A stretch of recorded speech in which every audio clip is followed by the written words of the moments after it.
Tempos difíceis. Vivemos em um contexto pós-moderno que traz consigo a inversão de valores e a perda de princípios. Para onde caminha a humanidade? Qual o propósito da existência humana? São perguntas que o homem natural é incapaz de responder. Em meio à era do vazio, de um ser humano sem essência, que busca por uma verdade cada vez mais relativizada, encontramos uma sociedade pecadora, inimiga de Deus e adoecida. É exatamente nesse cenário de degradação moral que a Igreja de Cristo deve mostrar sua relevância e cumprir seu papel como luz para descortinar e sal para conservar, pois somente ela tem as respostas que o ser humano tanto procura. As cartas do apóstolo Paulo são mais atuais do que os jornais que circularão amanhã. Quando ele escreve à igreja que está em Roma, ele é enfático ao dizer: não vos amoldeis ao sistema desse mundo, transformem-se pela renovação do vosso entendimento. Não há acordo entre a igreja e o mundo. Se isto ocorrer, a igreja perde a essência e a sua identidade. Deus não aceita mistura. Mistura gera apostasia, e apostasia traz consigo apatia e frieza espiritual. O livro de Juízes, inserido no Antigo Testamento, é um espelho fiel das exortações do apóstolo Paulo em relação à apostasia e também ao contexto atual no qual estamos inseridos. Prestes a conquistar a terra prometida, o povo hebreu se deixa misturar e é levado pelas facilidades e pela cultura dos cananeus.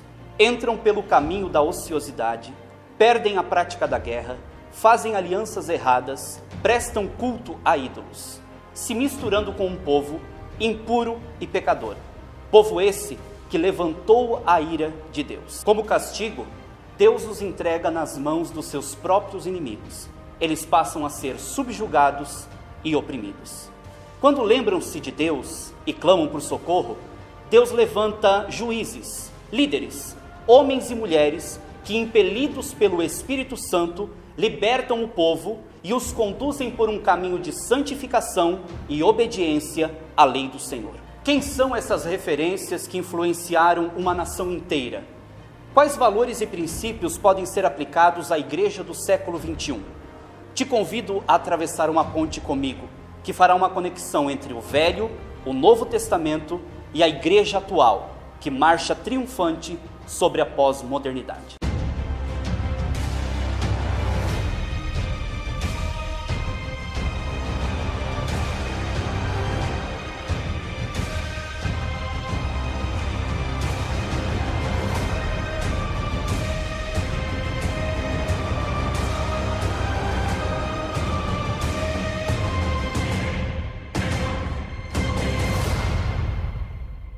Otiniel, o único juiz ligado à tribo de Judá. Segundo tradições, seu nome significa leão de Deus. Ele se casa com Axa, que significa adornada. É o leão de Deus e a adornada que apontam para Cristo e para a igreja. Após a morte de Josué, o povo de Israel submergiu-se em uma grande apostasia, adorando os deuses dos cananeus, provocando então a ira do Senhor. Como consequência, o próprio Deus os entregou nas mãos dos inimigos. Eles ficaram sob o domínio de Cusã-Risataim, o rei da Mesopotâmia, durante 8 anos. Os filhos de Israel começaram a clamar misericórdia ao Senhor, pedindo-lhe que enviasse o libertador. O Senhor então levanta o primeiro juiz, Otiniel, que já havia o agradado pela sua disponibilidade ao guerrear e conquistar Kiriat Sefer. O Espírito Santo veio sobre ele, fazendo sair a peleja, e entregou na sua mão a Cusã-Risataim. E houve então sossego para todo o povo de Israel durante 40 anos. Estou aqui com o evangelista irmão Jonathan e vamos falar um pouco a respeito de Otiniel. Irmão Jonathan, muito obrigado por ter aceitado o nosso convite.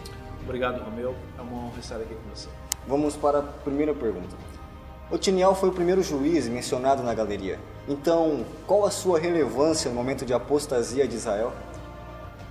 Por ser Otiniel o primeiro juiz, ele marca um ciclo do povo de Israel.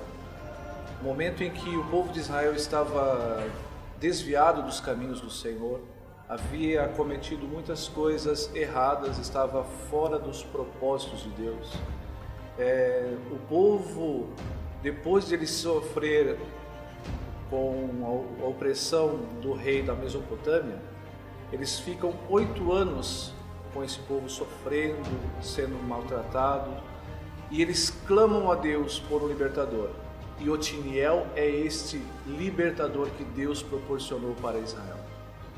Sabemos que uma das motivações de Otiniel era que Caleb lhe daria Axa em casamento se ele vencesse a batalha. Qual que é a importância de Axa nessa história? Axa tem uma grande importância para o povo de Israel, porque Deus é um Deus de princípios e Ele estabelece um modelo para o seu povo. Em Deuteronômio 7, versículo 2 a 4, vai falar que o povo de Israel não poderia tomar filhas dos povos vizinhos, como os cananeus, os heveus, os heteus, e isso estava acontecendo com o povo de Israel naquela época. E Axa é israelita, e Otiniel também é israelita. Então Deus estava deixando um modelo que era para o povo seguir. Qual o reflexo que esse juiz tem para a história e qual a sua relevância para os dias atuais? No momento em que o povo estava sofrendo, eles clamam a Deus por um libertador, e Deus dá esse libertador, que é Otiniel. E o que eu acho mais interessante é que Deus enche ele do seu espírito. Capítulo 3 de Juízes, no versículo de número 10, vai dizer que o Espírito do Senhor era sobre Otiniel e fez com que ele se levantasse, fosse contra o rei da Mesopotâmia, e ele subjugou esse rei então, e o povo viveu um momento de paz durante toda a vida de Otiniel. Esse é um legado de um líder segundo o coração de Deus, um líder que é cheio do Espírito Santo para fazer a obra que Deus o chamou para fazer.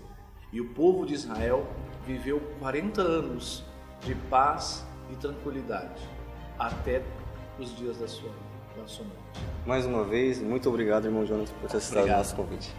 Um juiz fora do padrão. Benjamita. Eude, da tribo de Benjamim, era reconhecido pela sua extrema sensibilidade com a mão esquerda. Com um punhal de 30 centímetros, ele dá vitória a Israel, uma das vitórias mais expressivas ao povo de Deus. Um juiz, um libertador. Após 18 anos de opressão moabita, Deus, atendendo ao clamor do povo de Israel, levanta a Eude, conhecido na narrativa bíblica como homem canhoto. Este juiz colocou em prática um engenhoso plano para matar Eglon, rei de Moabe, e libertar os filhos de Israel. A Bíblia nos conta que Eude fez um pequeno punhal com cerca de 30 centímetros e o colocou por debaixo de sua roupa e foi para Moabe pagar os devidos tributos ao governo moabita. Após pagar os tributos, Eude e os que o acompanhavam retornam para sua cidade. Mas ao chegarem a Gilgal, Eude decide retornar ao palácio de Eglon.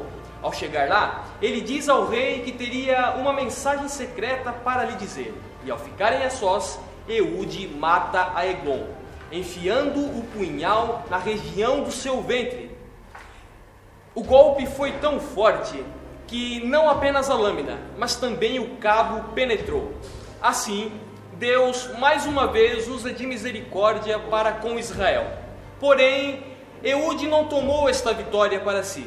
Antes, atribuiu ela a Deus, como uma ação do Senhor em favor do seu povo, que após estes fatos, Israel teve em sua história um longo período de paz. Muito bem, o que motivou Eude ser tão corajoso foi a oportunidade. As oportunidades vêm e vão, algumas pessoas perdem a oportunidade. E quando surgiu a oportunidade de defender o seu povo, de libertar o seu povo, Eude não pestanejou, se encheu de coragem, fez um projeto, subiu até Eglon, rei dos Moabitas, e executou o plano com muita propriedade. A coragem é determinante quando nós temos uma oportunidade, por isso as oportunidades não podem ser perdidas. O diferencial de ser canhoto, sendo da tribo de Benjamim, foi essencial, porque rei Eglon e os seus soldados não imaginavam que a arma projetada ou alguma coisa que pudesse levar a sucumbir o seu reinado sobre Israel estivesse do lado direito sendo ele um homem canhoto. Então isso aqui foi determinante. Nós podemos tirar uma lição aqui do talento, do dom, daquilo que Deus nos deu. E isso surpreende o inimigo. Muitas vezes o inimigo olha, procura as nossas características e não imagina que Deus tem algo tão grande para realizar através da nossa vida, pelo diferencial que Deus nos deu. Por isso, use o seu dom, use o seu talento, Deus tem o melhor para você. Nós entendemos que para os nossos dias a história de Eude, cujo nome significa união, é muito importante. Sem união existe apenas solidão, e alguém sozinho não pode fazer grandes coisas acontecerem, mas a união produz força. E pela Bíblia Sagrada também, no Salmo de número 133, nós entendemos que a união é determinante para a descida do óleo, que tem a simbologia do Espírito Santo. Se estivermos unidos, eu tenho a certeza que Deus estará no projeto, e Ele estando no projeto, pela pessoa do Deus Espírito Santo, a vitória é garantida. Então não esqueça, união é interessante, é determinante, é necessário, e nós precisamos nos unir, nos amar, estar juntos uns dos outros, para que a vitória seja garantida, carimbada, assinada e dada por Deus, em nome de Jesus. Para mostrar que Deus não se importa com posições sociais, Deus levanta um simples camponês. A Bíblia diz que o nome dele é Sangar, e com a sua ferramenta de trabalho, cheio do Espírito Santo, ele derrota 600 homens de uma só vez. De um camponês a um juiz. Este foi Sangar. Israel está vivendo em tempos difíceis, de muita perseguição e exploração. Tudo que era plantado e criado pelo povo israelita era roubado pelos seus inimigos. Israel tinha medo, não podiam fazer travessias pelas ruas principais, pois eram muito perigosas. Eles tinham que tomar por desvios devido ao receio de serem pegos pelos seus inimigos. Então, Deus levanta um homem, camponês e humilde, chamado Sangar, para defender o povo de Israel. Sangar, filho de Anate, foi o terceiro juiz de Israel, sucedendo Eude. Apesar de ser estrangeiro, Deus percebe algo de especial nele e não desconsidera por esse fato. Sendo assim, com a estratégia dada por Deus e com apenas uma aguilhada, sua arma habitual de trabalho, ele derrota 600 filisteus. Estamos aqui com o Rafael, que é professor de teologia, e hoje vamos falar a respeito de Sangar. Muito obrigado, Rafael, por ter aceito o nosso convite. Eu que agradeço a oportunidade de poder participar desse projeto. Quando pensamos em personagens bíblicos, logo lembramos de nomes muito famosos como Abraão, Moisés, Paulo, dentre outros. E eles realmente merecem muita nossa atenção, porque foram muito importantes. Porém, há outros personagens que são praticamente anônimos, mas foram tremendamente usados por Deus. Um exemplo disso é Sangar. Rafael, pode nos explicar um pouco melhor quem foi Sangar? Sangar foi, como você diz, um anônimo que aparece num pequeno trechinho da Bíblia Sagrada, mas que vai ser extraordinário nas mãos de Deus. Interessante que você falou que ele é pequeno, ele pode não ter o protagonismo de um Gideão, de um Baraque, de um Jefté, mas aos olhos de Deus ele foi um grande herói para Israel. Então, Rafael, eu estava lendo um pouco sobre Sangar e vi que ele era um simples camponês, mas mesmo assim ele foi usado por Deus. Isso mostra que Deus escolhe as pessoas, mesmo que ela não esteja em aparência, não esteja em evidência, Deus consegue usar ela. A gente pode dizer que essa até é uma mania de Deus, né? Deus pegando uma pessoa que não é e fazendo essa pessoa ser. Eu aprendi desde muito pequeno que Deus não escolhe super-heróis, mas Ele torna os super-heróis. E na história de Sangar a gente vê Deus escolhendo um homem comum e fazendo ele ser uma pessoa extremamente poderosa. Isso é um exemplo para a nossa geração que se acha tão pequena muitas vezes e pensa que não pode ser um instrumento poderoso na mão de Deus. Sangar é um exemplo clássico do poder de Deus se aperfeiçoando naquilo que é fraco, naquilo que é pequeno e podendo ser usado para a glória dele de uma forma tão grande e extraordinária. Exatamente. Ele não tinha muitos recursos, mas mesmo assim o que ele tinha, ele conseguiu usar para a obra de Deus. Como que podemos aplicar isso no nosso dia a dia? Porque muitas vezes a gente fica estagnado, esperando ter todos os recursos para fazer a obra. Uma coisa que é notória em Zangar é que ele não fica na expectativa de uma ferramenta melhor, de uma arma maior para ir em direção da missão dele. É interessante também que, apesar da fragilidade de recurso dele, ele vai com aquilo que ele tem nas mãos. Quando a gente olha para essa geração, a gente vê que essa geração está esperando algo a mais de Deus para poder ir então e fazer algo. Zangar ele é um exemplo claro de que ele pode ser poderoso em Deus com aquilo que ele tem nas mãos. A gente aprendeu que o poder de Deus ele sempre vai se aperfeiçoar no meio daqueles que são pequenos. E Zangar é um exemplo disso, de que a gente pode ser extraordinário com aquilo que nós temos na mão, desde que o poder de Deus seja na nossa vida. Isso a gente encontra em Zangar e é o que tem faltado muito para essa geração. Confiar em Deus, apesar das nossas limitações, das nossas fraquezas, das nossas fragilidades, e acreditar que a gente pode ser grande nele. Muito obrigado, Rafael. Eu que agradeço a oportunidade e que Deus abençoe a todos. Uma mãe em Israel. A sabedoria e a ousadia de uma mulher foram os fatores cruciais para a libertação do povo de Deus. É interessante notar que Deus usa a força e a sensibilidade de Débora para mostrar que no seu reino as mulheres desempenham um papel de grande valia. A única mulher que possui seu nome na galeria de juízes é da tribo de Efraim, e o seu nome significa abelha. Além de juíza, ela foi profetisa e uma mulher muito sábia. Ela se sentava debaixo de uma tamareira e o povo se dirigia até lá para resolver suas questões. Em um tempo de apostasia, Débora é levantada como uma mãe em Israel. Um dia, Débora chama Baraque, um guerreiro, e diz que Deus iria lhe dar vitória sobre o exército do rei Jabim.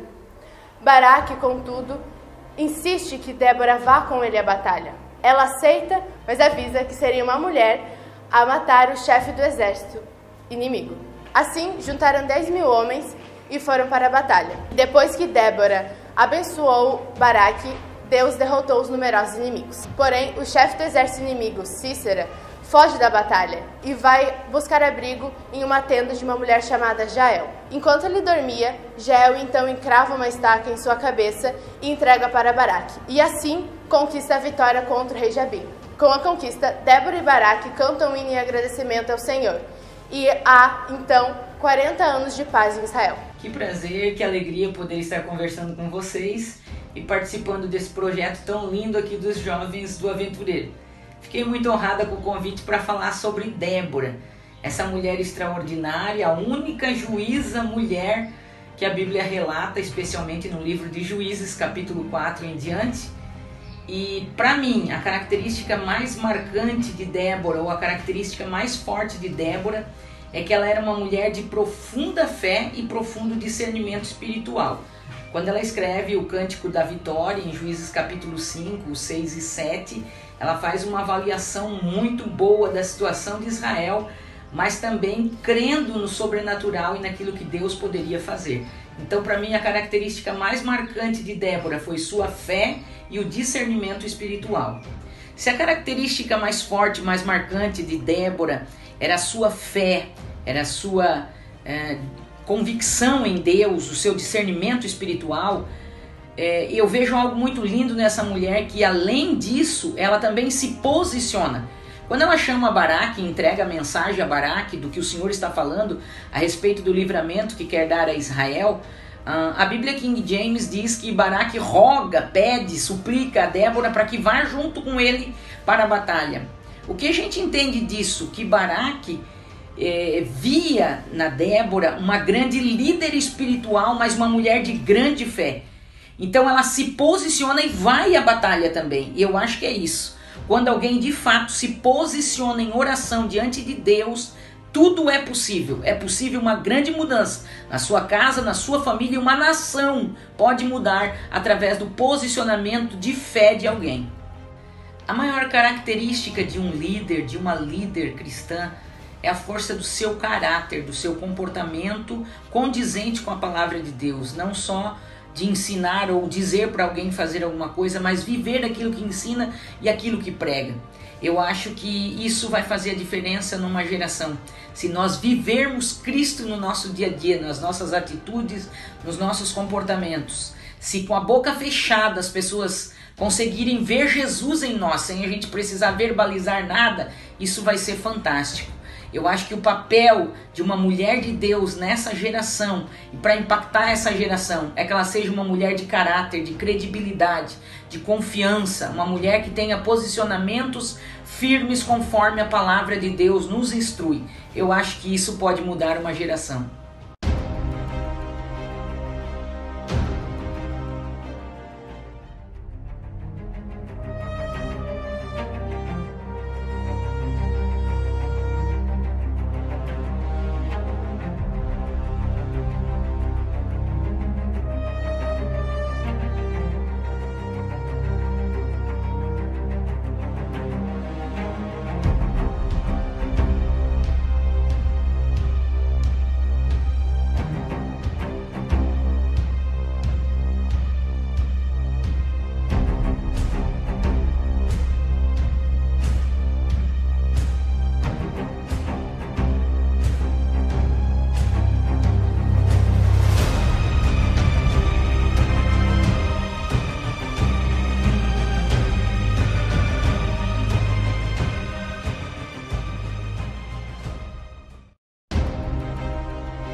Deus gosta daquilo que é improvável. Na ótica humana, impossível. Ele usa as coisas que não são para confundir as que são e usa as coisas loucas para confundir as sábias. Obediência, confiança e vigilância foram elementos fundamentais para se derrotar um exército de 135 mil homens com apenas 300 soldados. Essa é a história de Gideão. O povo retornou a fazer o que era mal aos olhos do Senhor, e Deus os entregou durante 7 anos nas mãos dos midianitas. Eles destruíram as plantações, tomaram para si os animais e devastaram a cidade. Então, o anjo do Senhor veio e assentou-se debaixo do carvalho que estava em Ofra, que pertencia ao pai de Gideão, Joás. Gideão estava no lagar, malhando trigo, para se esconder dos midianitas. E é nesse cenário de medo e devastação que o anjo fala com ele. Gideão não acredita que Deus poderia livrar o seu povo através de suas mãos. Afinal de contas, ele era o menor e o mais pobre. Mas o anjo lhe retrucou, dizendo que o Senhor estava com ele, e que com a força que ele tinha, derrotaria os midianitas como se fossem um só homem. Depois de várias provas com Deus, Gideão obedece ao seu chamado e derrota um exército de 135 mil midianitas com apenas 300 homens. Estamos aqui com o pastor Emílio Henkes e vamos falar a respeito de Gideão. Pastor, muito obrigado por ter aceito o nosso convite. Pastor, Gideão foi um dos homens mais conceituados da Bíblia. Ele venceu 135 mil soldados com apenas 300 homens. Qual foi o segredo dessa vitória? Edvander, um prazer estar aqui, prazer estar nesta entrevista maravilhosa. O segredo de todos os que venceram, no meu conceito, olhando para a palavra de Deus, nós vimos no capítulo 6, versículo 25, quando Deus começa a dar as instruções. O segredo para vencer, não importa o tamanho do inimigo, não importa o tamanho da adversidade, o segredo para vencer é seguir as orientações divinas. Quando Deus diz a Gideão, começa a derrubar o poste ídolo da casa do teu pai, começa a desfazer os ídolos particulares e eu quero que você edifique um altar na forma devida ao seu Deus. Gideão começa a desfazer aquilo que aborrecia a Deus e edificar o que agradava a Deus. A partir dali, Gideão começa a ser já vitorioso, seguindo as instruções divinas. Mesmo assim, Gideão se considerava o menor da sua família. Ele não acreditava em si mesmo, tentou recuar várias vezes.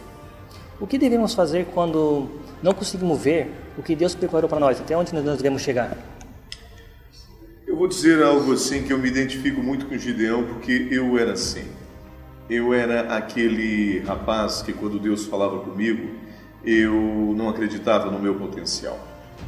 No fundo, Deus precisa de pessoas que sejam totalmente dependentes dele. Às vezes existem pessoas que dizem, pode deixar comigo, eu resolvo, eu faço, mas Deus ainda conta com dependentes. Ele se considerava o menor E eu vejo na Bíblia Deus escolhendo os menores, desde a família de José até lá na frente. Então, minha palavra a respeito disso. Gideão se sentia incapacitado. Mas é assim, eu lembro-me de uma frase que vi em uma camiseta que dizia assim: Deus não escolhe os capacitados, mas capacita os escolhidos. Pastor, para concluirmos, Deus fez uma grande seleção, de 32 mil homens, escolheu apenas 300 homens. O que Deus busca em uma pessoa para integrar sua linha de frente? Quem seriam os 300 para Deus hoje? E o que Deus está procurando nessa geração? Na primeira pergunta, nós vimos a forma paradoxal que Deus trabalha. Deus trabalha na contramão da lógica humana. Se Gideão fosse olhar 32 mil para 300, eu faço a conta, é menos de 1%. Mas Deus queria ser glorificado, né? Deus, em 1 Coríntios, diz que Deus usa as coisas fracas para confundir as fortes. E é assim que Deus trabalha. Os 300 que Deus conta e os critérios que Deus busca nesses 300, eu lembro-me do hino da Eliane Oliveira. Apenas 300? Só 300? 300 valorosos, 300 corajosos, 300 que tem buzina na mão, 300 que tem tochas na mão, que não tem medo do chamado de Deus, 300 que são vigilantes, porque quando foram beber água, Deus mandou colocar à parte aquele que trazia água na boca sem perder a visão do que estava à sua volta. E é aqui que eu aprendo que Deus conta hoje com pessoas que não se distraem com as coisas deste mundo. Deus conta hoje, você que está me assistindo, com pessoas que prestam atenção no que Deus mandou fazer, que não perdem a visão da atividade que Deus lhe deu para fazer. Foi Deus quem mandou Gideão levá-los a beber água. E é assim que eu aprendo. Deus conta com 300, não com 32 mil, 300 valorosos. 300 que não têm medo de lutar, 300 que acreditam que a vitória virá a partir das ordens e da orientação divina. Por isso, alguém um dia perguntou para mim: qual é o segredo do seu ministério? E eu disse: obediência a Deus e a sua palavra, dependência total do Senhor. Deus mandou fazer, faça. Mesmo que vai contra a lógica humana, faça, cumpra as ordens de Deus, e Deus vai na frente, pelejando por você, dando vitória. É esta palavra que tenho para os nossos ouvintes. Obrigado. Pastor, muito obrigado pela nossa entrevista. Valeu, tudo de bom. Rejeitado pela sociedade, sem reputação diante dos homens, uma oportunidade perfeita para Deus mostrar que investe em quem o homem não investiria. Essa é a história de Jefté. Deus honra aquele que se humilha. Deus acredita no desacreditado. Israel entrará em luta com os amonitas. Porém, não havia quem comandasse o exército. Mas Deus sempre levanta alguém para lutar pelos seus. E o Senhor escolheu Jefté, filho de uma prostituta, que foi expulso de casa para que não recebesse a herança. Mas aquilo que parecia ser um fim, veio a ser um começo, pois foi nas terras de Tobi que ele ganhou seguidores e tornou-se um grande líder. A Bíblia relata que nos tempos de guerra os anciões lembraram daquele que foi abandonado, e Deus levantou por cabeça na batalha. Ao sair ao encontro dos inimigos, Jefté fez um voto e disse que aquele que viesse ao seu encontro primeiro, quando voltasse da guerra vitorioso, sacrificaria ao Senhor. E cheio do Espírito Santo, grande foi a vitória que Deus deu ao seu povo através deste juiz. Uma vitória com gosto de amargo. Jefté, para cumprir o voto, teve que sacrificar sua única filha. Foi através de um desacreditado, mais valente, que Deus deu paz a Israel. Estamos aqui com o presbítero irmão Júnior Zampoli, líder de jovens aqui no Aventureiro. Júnior, muito obrigado por aceitar o nosso convite para essa reunião. A alegria minha estar nessa oportunidade aqui. Então, nosso assunto hoje é Jefté. Júnior, nós sabemos que Jefté entrou na galeria dos juízes porque mais uma vez o povo transgrediu a lei de Deus. Então, Deus levanta Jefté como um libertador. Eu te pergunto, Júnior, qual é a principal característica, a característica mais marcante de Jefté? O que é que chamou a atenção de Deus em Jefté? Bom, Alan, se nós observarmos a palavra de Deus, a gente vai ver que o anonimato da pequena torre, o contexto social em que Jefté estava inserido, não conseguiu esconder o grande chamado de Deus na sua vida. Uma característica muito marcante na vida de Jefté está escrito em Juízes capítulo 11, versículo 1, que a Bíblia vai falar que Jefté é valente. E essa valentia é conhecida em toda a nação, né, a ponto de que o seu povo reconhece essa valentia e em um momento de aperto eles vão em busca de Jefté para que viesse liderar o seu exército. Diferentemente do chamado de Gideão, que o anjo do Senhor vai anunciar a chamada de Deus a Gideão, Jefté é chamado pelos anciões de Gileade. Né? No momento da guerra ali, eles lembram de Jefté, da sua valentia, e vão chamar ele. E Jefté, ele recusa ser consumido pela mágoa, pelo rancor, pelo desprezo do passado e toma uma atitude muito nobre, onde que ele aceita prontamente aquele chamado para liderar aquele exército e mostra sua grande valentia em perdoar seus irmãos, em aceitar o chamado divino. E essa valentia, essa prontidão faz com que Jefté chame a atenção de Deus, a ponto de que Deus venha derramar o seu espírito sobre a vida dele e ele se torna um grande juiz do seu povo. É interessante, Júnior, você falar sobre perdão, porque Jefté foi uma pessoa que sofreu muito preconceito. Ele era filho de uma cananita e isso fez com que seus irmãos o expulsassem do meio da sua família. Ele passou por desprezo, provas, angústias. Eu te pergunto, Júnior, o que é que faz com que Deus invista em alguém que a sociedade despreza?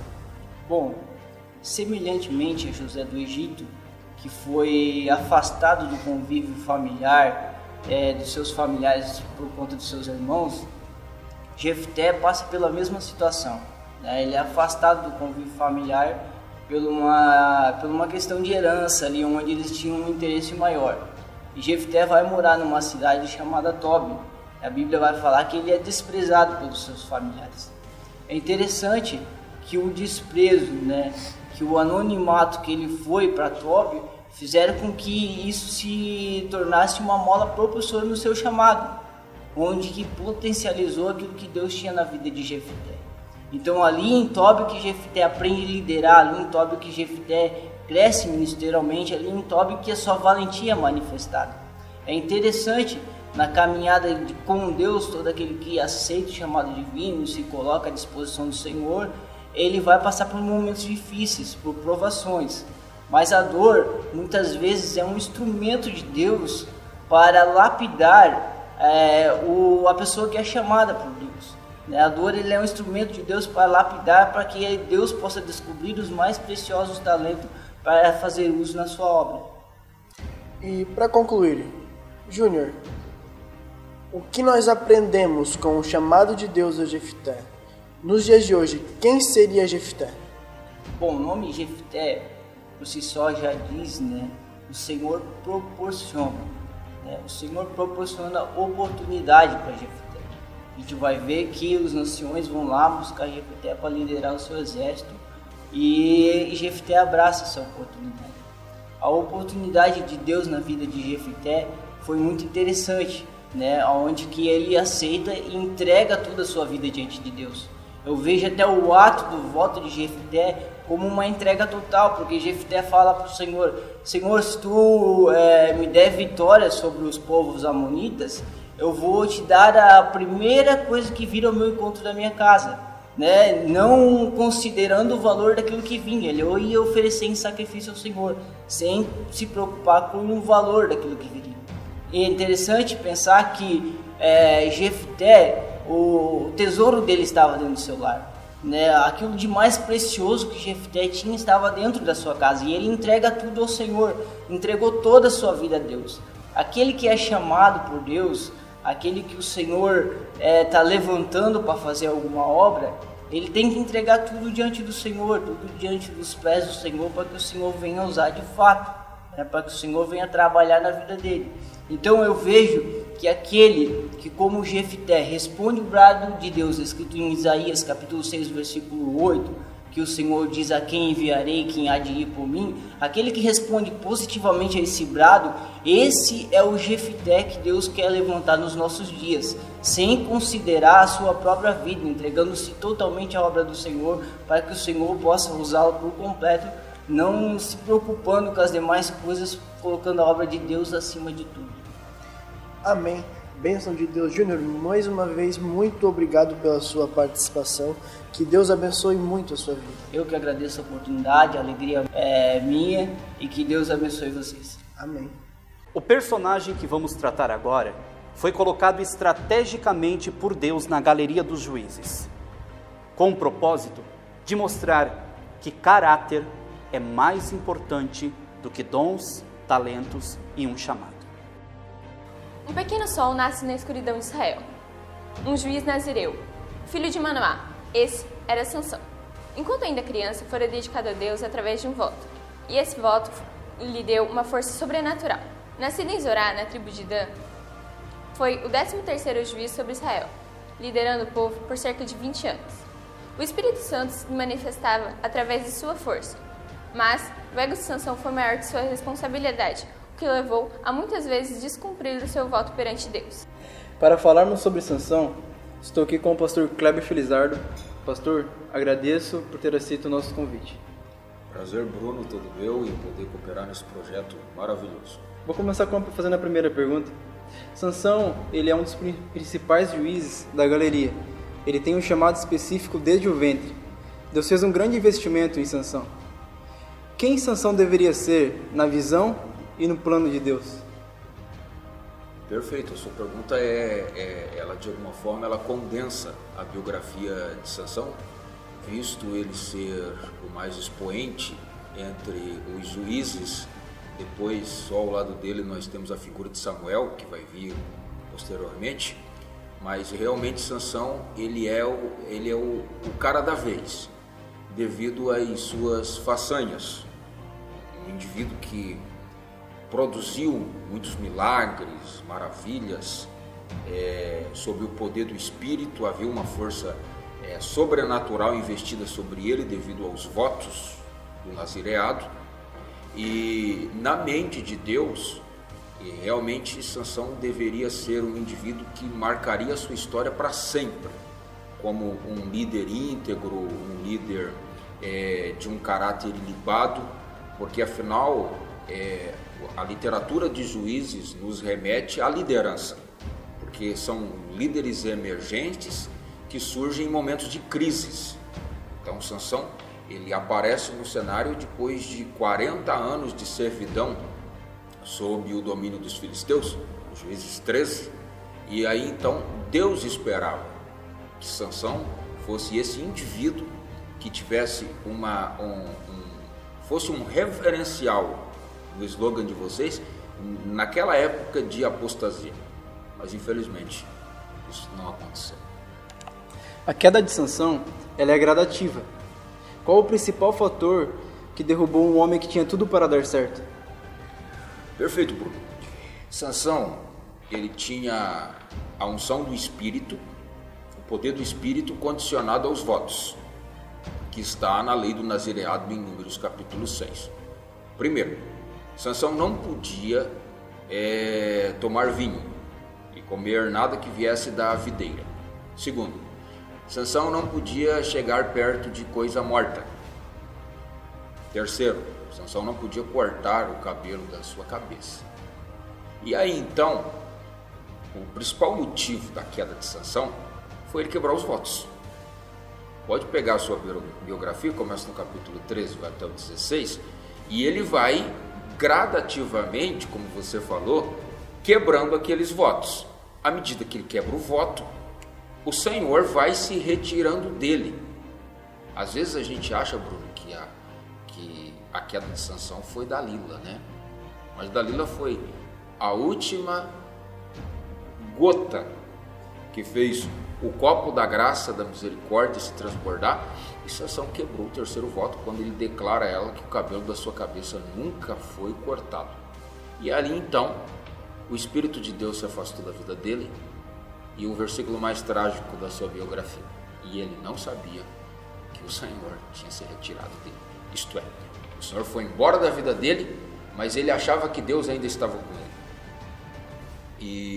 E essa queda é tão trágica de Sansão que ele vai lá para o lugar do boi, do jumento, trabalhar, sendo totalmente motivo de zombaria para os inimigos do povo de Deus. Tendo em vista todos esses fatos abordados, quais os cuidados que a nossa geração deve ter para não ter o mesmo fim de Sansão? Olha, algumas lições a gente consegue extrair da biografia de Sansão. Por exemplo, a unção, ela está condicionada ao voto, ao princípio, porque a unção vai colocar limites na nossa vida. Afinal, o Evangelho coloca limites na nossa vida, porque não existe liberdade sem limite. Liberdade sem limite leva à libertinagem. Então, a unção do Espírito sempre vai estar condicionada ao princípio que nós temos que cumprir diante do Senhor. Segundo, aqui que está o problema, quem sabe, dessa geração, que era o problema de Sansão. Só ter unção não adianta. Você tem que ter caráter. Por quê? O que sustenta a unção do Senhor na nossa vida é o caráter, e não o contrário. Sansão tinha unção, tinha, mas não tinha caráter. Ao mesmo tempo que ele estava lá fazendo enormes façanhas, também estava caindo nos pecados mais sujos da carne. Por exemplo, o capítulo 16 mostra isso. Então, o caráter é o sustentáculo da permanência da unção do Senhor na nossa vida. Terceiro, é a falta de responsabilidade de Sansão para com a obra do Senhor. Um líder que Deus chamou para trabalhar em equipe com a obra, com os homens de Israel, mas ele sempre trabalhou sozinho. A única vez que ele trabalhou em equipe foi com as raposas. Amarrou as 300 raposas e colocou fogo na seara dos filisteus. Então ele não tinha responsabilidade nenhuma para com a obra do Senhor. Então você que tem um chamado de Deus na sua vida, lembre-se dessas três coisas. A unção do Senhor sempre vai estar condicionada ao princípio da palavra de Deus. Segundo, cuidar do caráter é muito importante para a permanência da unção de Deus na nossa vida. E terceiro, ter uma responsabilidade para com o chamado, para com a obra de Deus. A obra que Deus tem comigo tem que atingir outras pessoas, e eu trabalhar junto com essas pessoas no mesmo propósito de que o nome do Senhor seja glorificado. Pastor, mais uma vez, muito obrigado por ter aceito o nosso convite. Muito obrigado, Deus abençoe. Obrigado. É interessante notar que através da boca de um menino que uma profecia de juízo e de conserto se cumpre em Israel. Um juiz, um grande profeta e um sacerdote. Samuel participou de grandes momentos na história do povo hebreu. Do Senhor o pedi. Este é o significado do último juiz em Israel.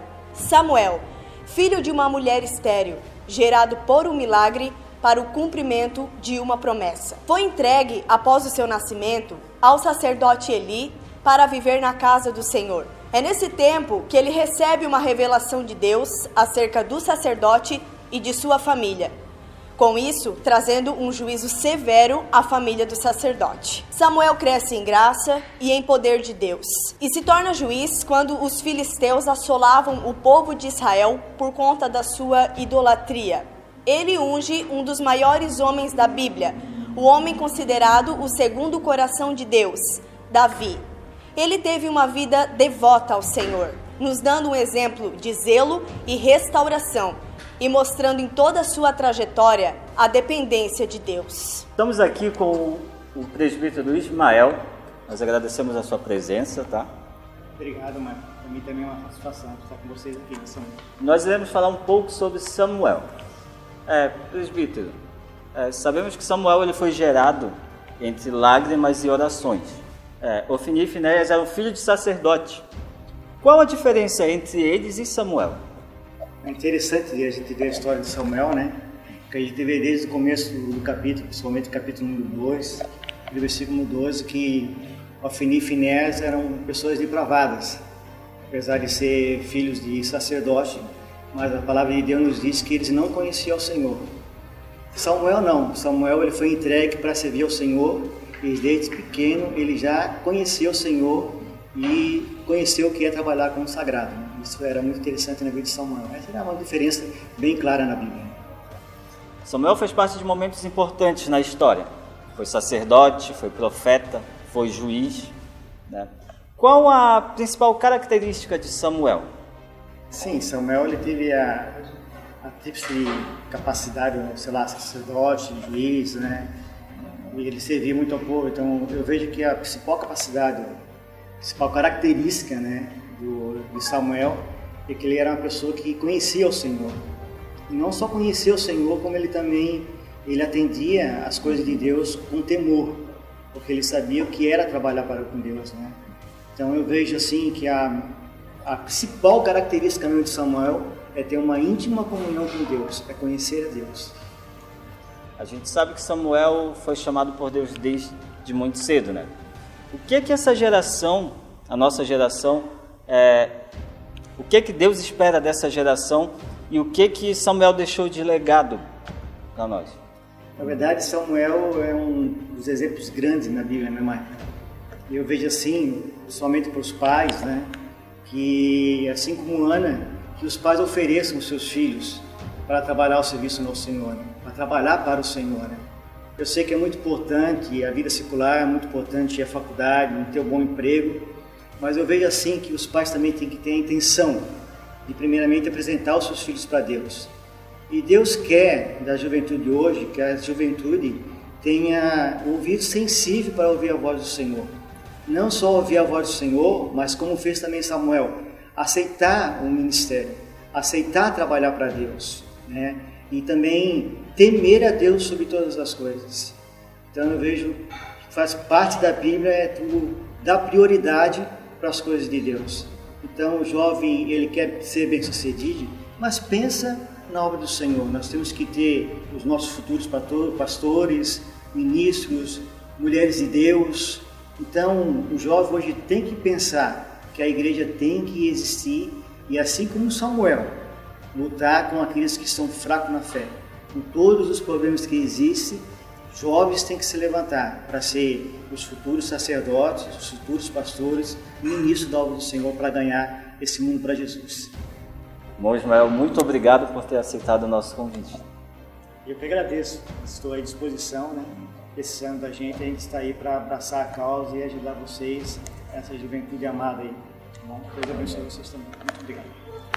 Nós não conquistamos a terra prometida ainda por completo. Estamos batalhando por ela todos os dias. Se perdermos a prática da guerra, na oração, no jejum e na palavra, estaremos assinando o nosso atestado de óbito espiritual. Muito obrigado pela sua companhia e até uma próxima.